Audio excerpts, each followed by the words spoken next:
સમાજના રાજકીય સામાજિક આગેવાનો, વડીલો, માતાઓ, બહેનો, યુવા મિત્રો તથા મારા ગુરુજનો, આજે હું 21મી સદી રબારી સમાજ પરિવર્તન અને શિક્ષણ વિશે મારા વિચારો વ્યક્ત કરું છું, તો એ આપ ધ્યાનથી સાંભળજો.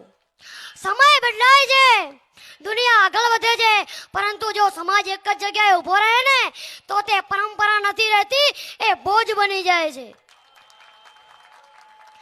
સમાજમાં પરિવર્તન એટલા માટે જરૂરી છે કે પરંપરા અને કુરિવાજો વચ્ચેનો ફરક સમજાય.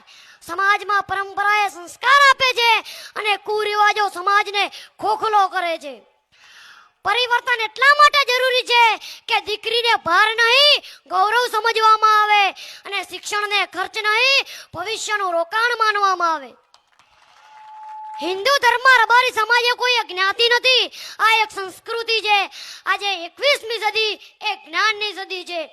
આજે આપણો દેશ હરેક ક્ષેત્રોમાં હરણફાળ ભરી રહ્યો છે, પરંતુ આ વેગવંતા ધોધમાં આપણો સમાજ ક્યાંય પાછો ના રહી જાય તે માટે આપણા સૌની જવાબદારી બને છે. મિત્રો, વિચાર તો કરો, આ આપણું રબારી ગોપાલક ટ્રસ્ટ 1975માં બનાવવામાં આવ્યું અને તેમાં શિક્ષણથી ઓળખાય તેવા દીર્ઘદ્રષ્ટિવાળા વડીલોને આજે હું નમન કરું છું. આપણે અત્યારે જ્યારે આ ભવિષ્ય સમા સંકુલમાં ઉપસ્થિત થયા છીએ અને હું તો કહું છું કે અહીં એક રબારી સમાજની યુનિવર્સિટી કેમ ન બને? આપણે બધા પૈસે ટકે સુખી સમૃદ્ધ છીએ, પરંતુ હવે બીજા સમાજોની હરોળમાં ટકી રહેવું છે તો જરૂર છે શિક્ષણની.